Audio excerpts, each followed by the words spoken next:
So we are waiting for this to dry. The next step is to take wide blue tape and tape it underneath. So when the resin pours and it overflows a little, it doesn't make a colossal mess underneath here. But this looks pretty good, I think. And even over here. So next stage, resin pour. So we are also going to do a resin pour on this desk area. So we put black paint there. And I painted inside of these holes where the resin will flow. And you'll put your cords and stuff. So in theory, there's one there and there's one over there. You can put two desks here. And there's an outlet there and none over there. The thing I did was I wanted to jazz up this edge, and I'm going to try a different resin on this than I have on the other, on the countertop. It's not really going to be a pour. I'm going to make and design the colors first, like kind of like an acrylic pour. If you ever did any research on that, acrylic pours are done, and then you put a sealant on top of it, and that's what I'm going to do over here. So it'll be a little bit different. Dehumidifier on all night, and this is completely dry, and I can just do a light sanding on it and be ready for the first resin coat. And now what I'm doing now is taping off the edges, so when I put the resin here it doesn't drip down too much. But after about an hour of having the resin on here, I will pull away all of this tape and it will slowly move down and onto the plastic so it won't damage the cabinets. But I'll probably double this up. There's only one layer on it now, and you got to make sure that you press into this and hope it doesn't drip all over the place, because if it does, you're going to have an awful mess, because all the resin will just flow right off of the surface, and you don't want that. So I'm just pressing this, getting it to lay as flat as possible. And the same thing over here.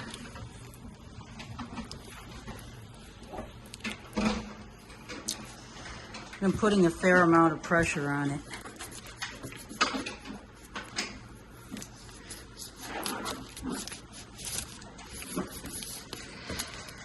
It'll be easier with my palm. I'm hoping it's enough, because it'll be a terrible mess if it isn't. But what I did was I doubled it up and flipped it underneath. So the likeliness, I mean, it could go down and in.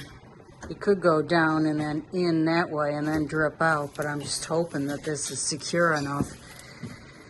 I mean, it is only blue tape, but I've used blue tape before and it has worked. I'm just gonna press and keep hoping that it holds it off. Just trying to fix it after the fact doesn't work.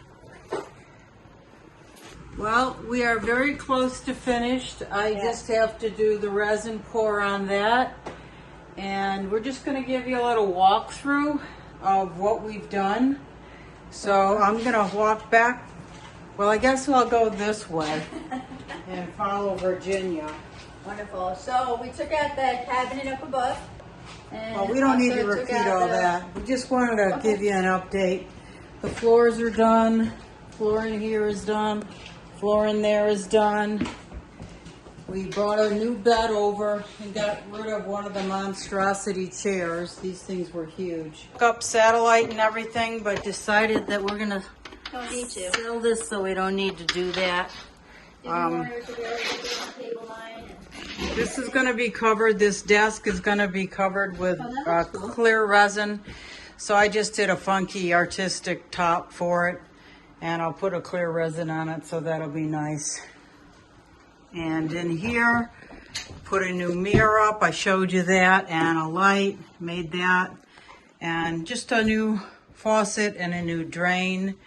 Same cabinet, just painted up this washer and dryer, cleaned up the bathroom, put hooks on the back that match in color. And again, these are all painted. So this bathroom walks out into this desk area, and there's a nice light above that and a window to look out. So that's kind of a nice desk area. Anyway, this is it. We're pretty much done now. Just a little bit of touch up, clean up, decorate a little bit. Be ready to sell it a year.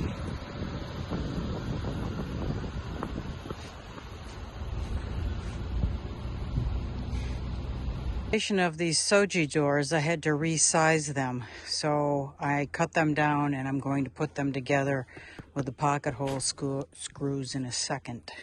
And the Shoji doors, they're right there. Virginia marked the blue one here. That goes on the left side. The one behind it, this one will go on the right side. That will be stationary. That will be on this side. But I put the tracks on the bottom and made sure that there was plenty of room for things to slide. And this door, the right side door, will butt up against this. So it won't go anywhere. I'll set it so it won't go anywhere. I'll put a little stop on this end so it won't go anywhere. And it will sit flush against this. And I'll just make sure that it runs okay because there's no stop on the back side here. I'll explain that more later. The idea behind this is to make it as close and flush to the door as possible. In other words, I don't want it sticking out into the room. In other words, I don't want it sticking out into the room, so I'm making it as close and flush to the wall as possible. These two are two tracks that will go up there and attach to this board once I get the prints made and installed. Now these prints are going to be about 11 inches wide.